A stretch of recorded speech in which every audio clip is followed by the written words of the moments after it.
Magandang araw po sa inyong lahat. Welcome to my channel, The Snowbird. Ngayon po ay magluluto tayo ng isang special na recipe na minana ko pa sa aking lola at minana ng aking tito. Shout out Tito Eric from Melbourne, Australia. At ngayon po binigay niya sa akin yung recipe na to. Actually, this is the second time na gagawa nito. The first time na gumawa ako, it turns out good. Talaga lang po napakahirap gumawa nito dahil every ingredients kailangan isa-isahin ng paggawa.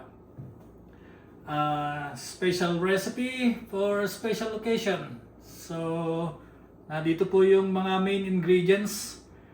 Yung pork bones, nandito, pinakuluan ko na po yan kasi matagal nga. Diyan natin iyan itong palabok noodles. Dito sa amin kasi walang nabibili ng matataba. Kaya ito, ganito lang, palabok sticky rice noodles.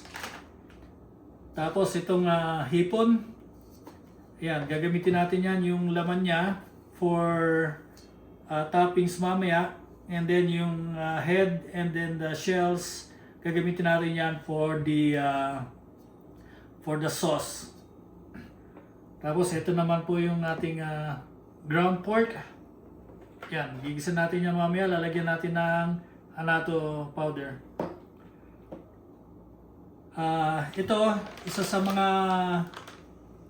sa mga pang-toppings natin. So meron ako nakita sa TNT na imbis na isa-isahin ko yung paggawa, may nakita ako na seafood medley. I-adobo ko siya mamaya for toppings.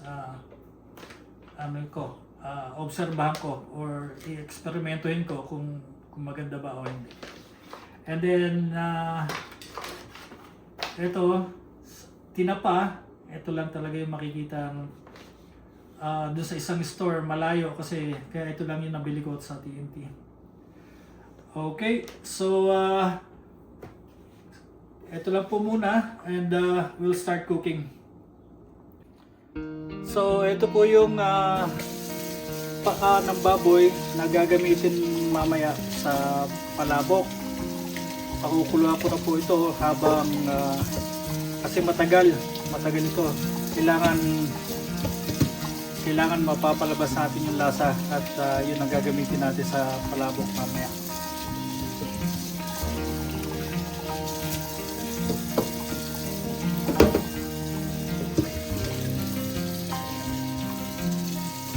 So dalawang stage ang gagawin ko ngayon. Pakukuluan ko muna siya, tapos tatanggalin yung mga scums, and then the next boil, yun na yung gagamitin natin na broth. Okay, salang na po natin. Ayan.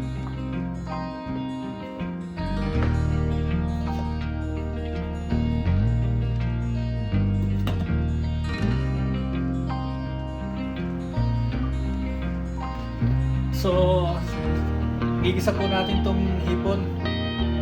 Unahin ko ito dahil medyo matagal ito.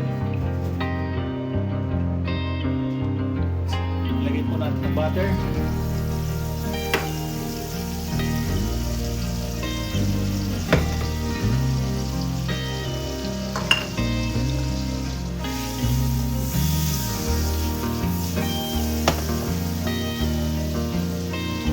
At lagyan natin ng ito. Papupulayin lang itong hipon para matanggal natin yung balat, tapos balat at saka ulo gagamitin natin.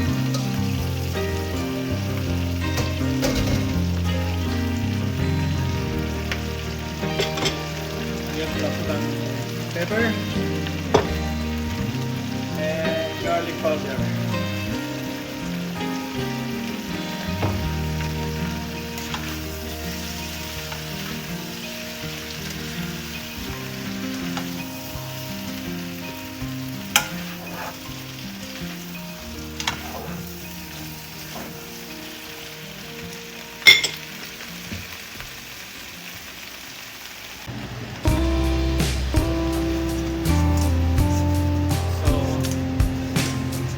Kaya po siguro ito.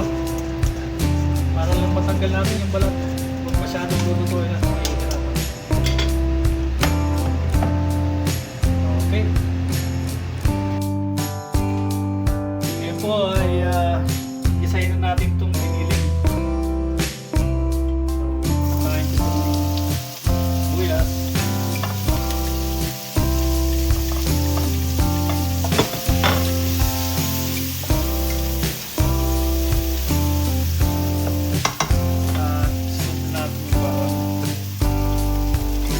Dito ko na rin po ito gigisahin sa pinagkana natin ng hiling kanina dahil malasa po yung kontrang palandag ng lasa.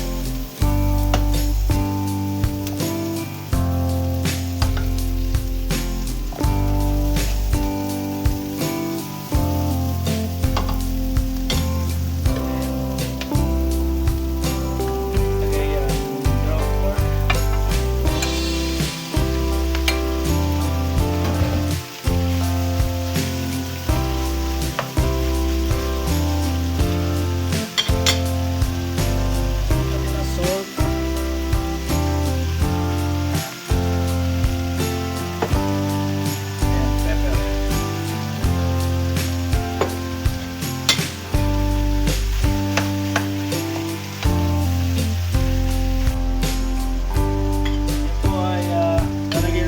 Granado powder.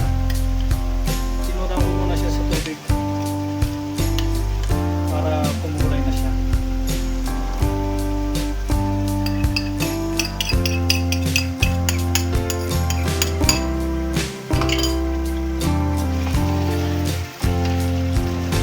Ganda po yan mamaya pagka pinantapping sa rin po. Yung kulay niya. Yun ang magbibigay ng kulay.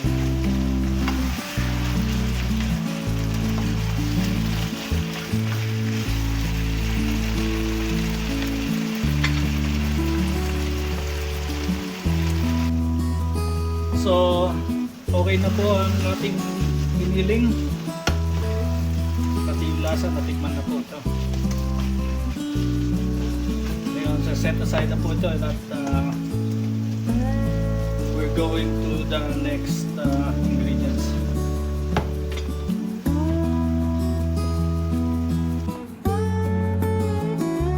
Ngayon po ay we're going to our next ingredient. Seafood medley. Sosotein siya sa oyster sauce.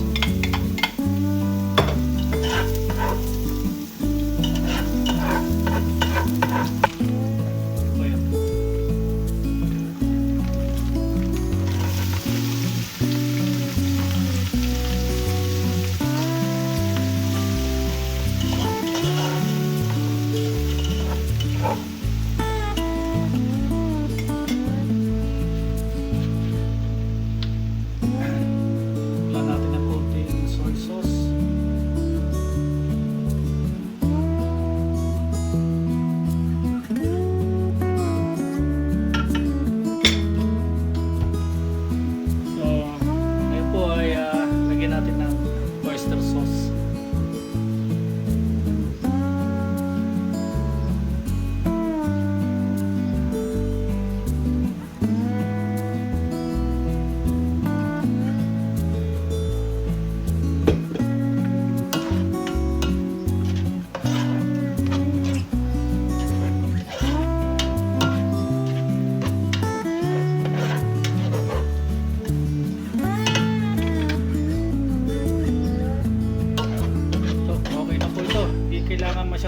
Patagalin masyado dahil piliit yung mga seafoods.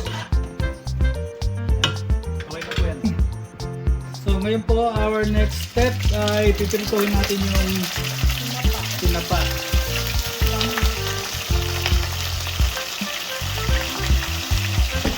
Kaya sa mga mahirap gawin to, kasi nga wala akong mabili doon na yung tinapa na galunggong o sardinas sa kabilang store.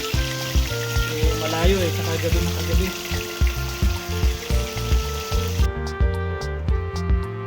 So eto na po, naprito na at tapos ay ihimayin niya mamaya. Okay, so our next step, yung pong hipon kanina, nahimay na natin. Ito na yung laman. Ito yung balat na ilalagay natin dito.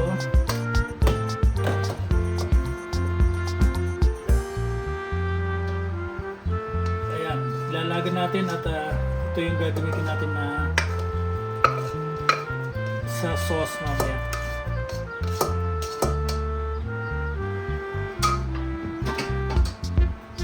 Yan, pakukuluyin po natin yan. Ngayon itong ulo ay para mas lumabas yung lasa niya, i-grind, dapat ito dinidikdik eh, kaso wala akong mortar. I-grind ko na lang siya dito bago ko siya ilalagay doon.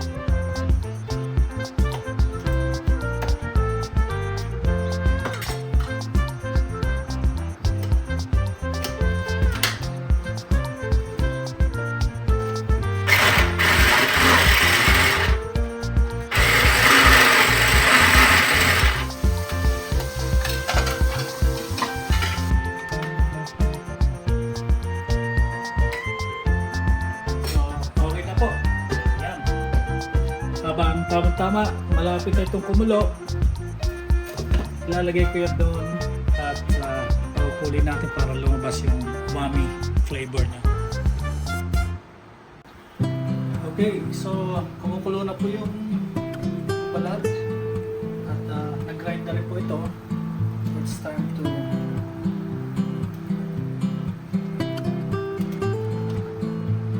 ayan po yung natural na shrimp flavor.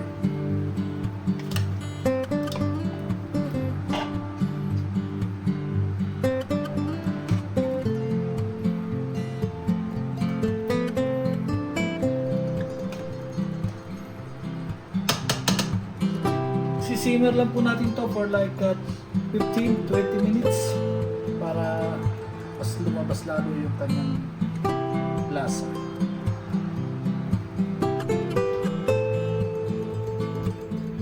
So after 20 minutes, patayin na natin to. Okay na po yan at set aside natin ito paggawa natin ng sauce mamaya. So ngayon, next step, gagawin po tayo ng palabok sauce. Sabihin dito, isa daw ng sibuyas. Sasalain po natin yung ito. Kailangan ko ng tubig.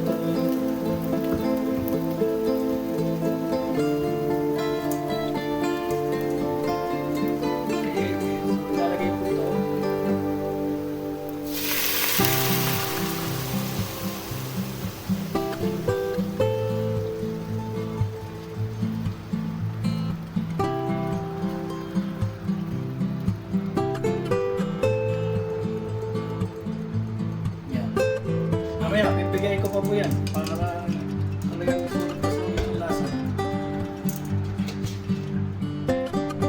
Okay, lagyan po natin ng konting pampakulay para pagkalo natin sa noodles mamaya, makulay siya.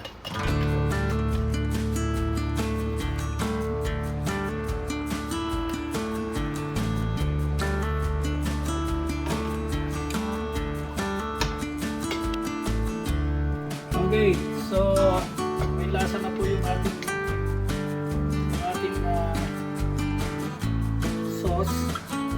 Lagyan po natin ng slurry.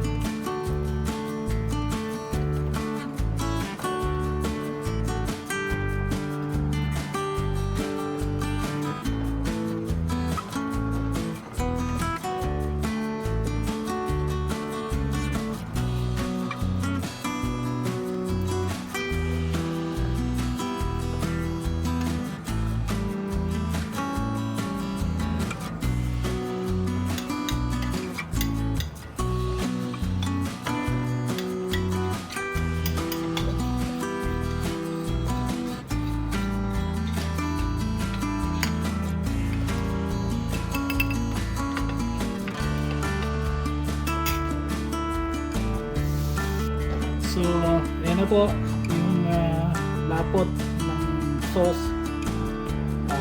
Hindi po kailangan masyado malapot yan para humalo sa noodles. Kaya pag lumamig yan, lalapot po po yan. So, tapos na po yung ating sauce. Set aside po natin and we're going to the next step. So, ngayon po ay ito naman, itlog. Pang-toppings natin.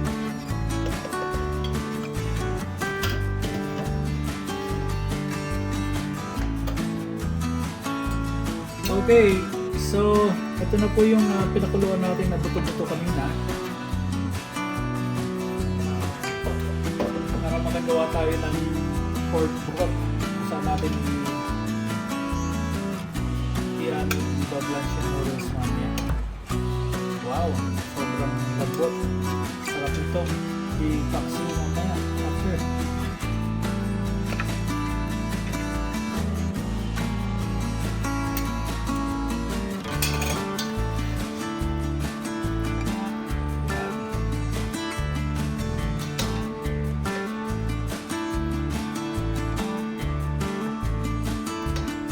Pressure cooker siya kasi matagal talaga to pagka hindi sa pressure cooker.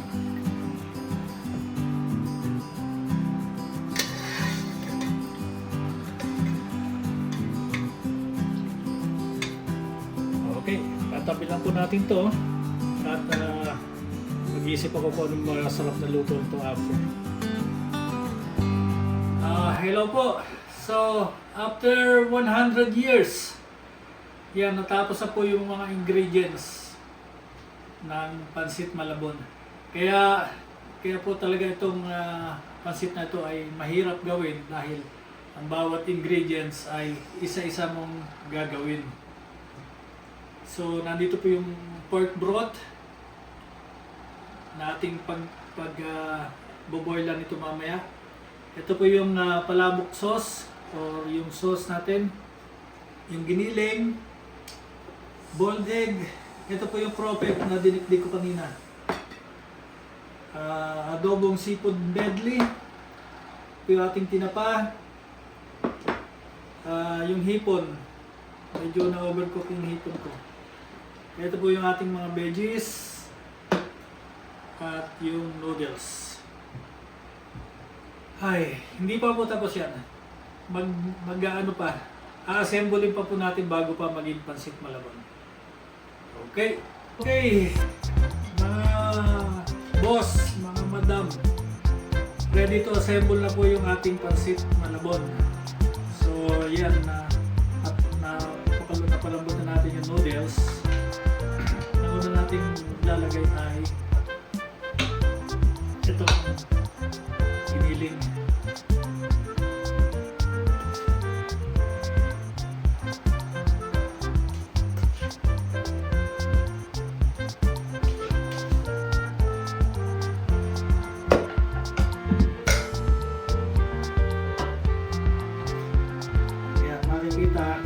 Kumukulay na po siya.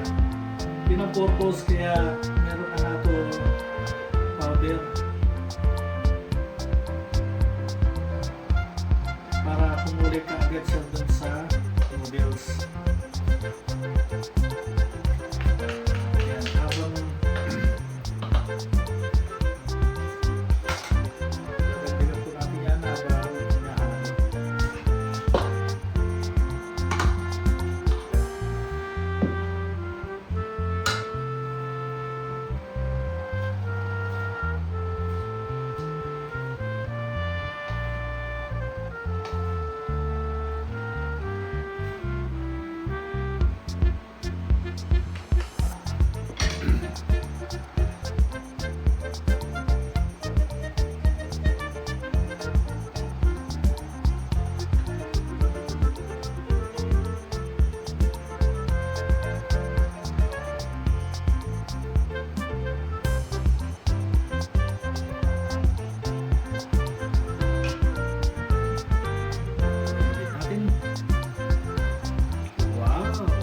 looking good.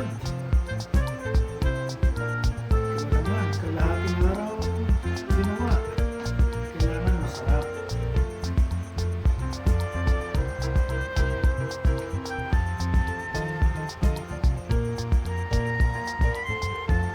Okay.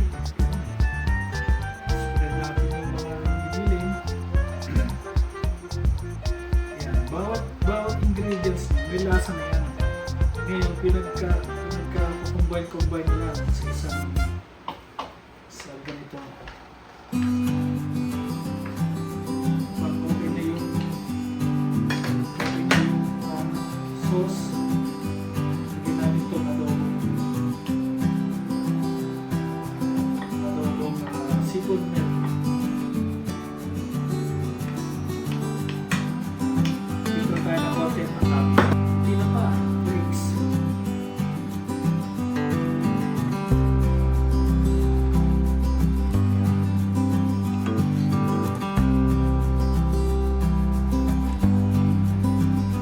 Gaya ko lang na, kailangan pinatid pagdating sa tapos ay lagyan natin na natin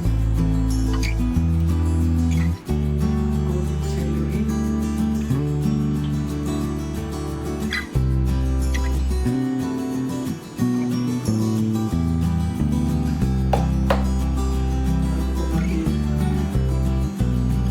Fish fryer.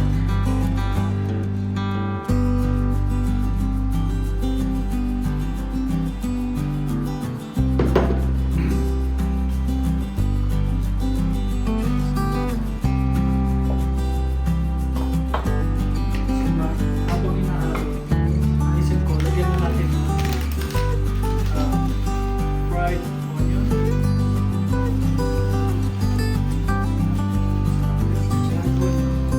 Meron naman nabibili rin. And fried garlic.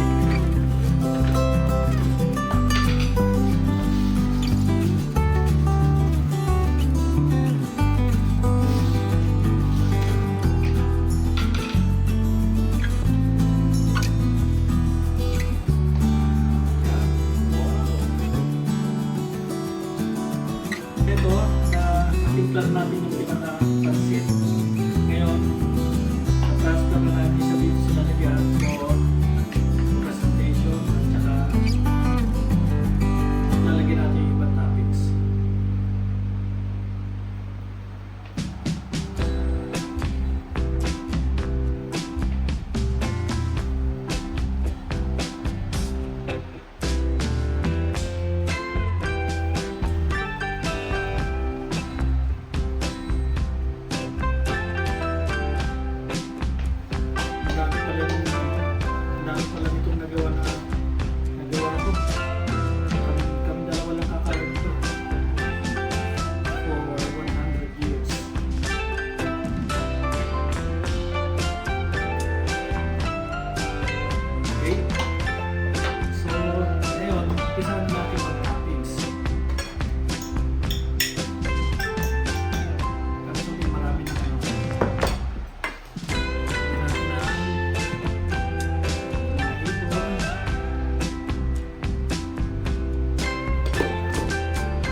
Mahirap gawin ba ito si Tim Martin pagkatapos, lalo na yung ganitong presentation.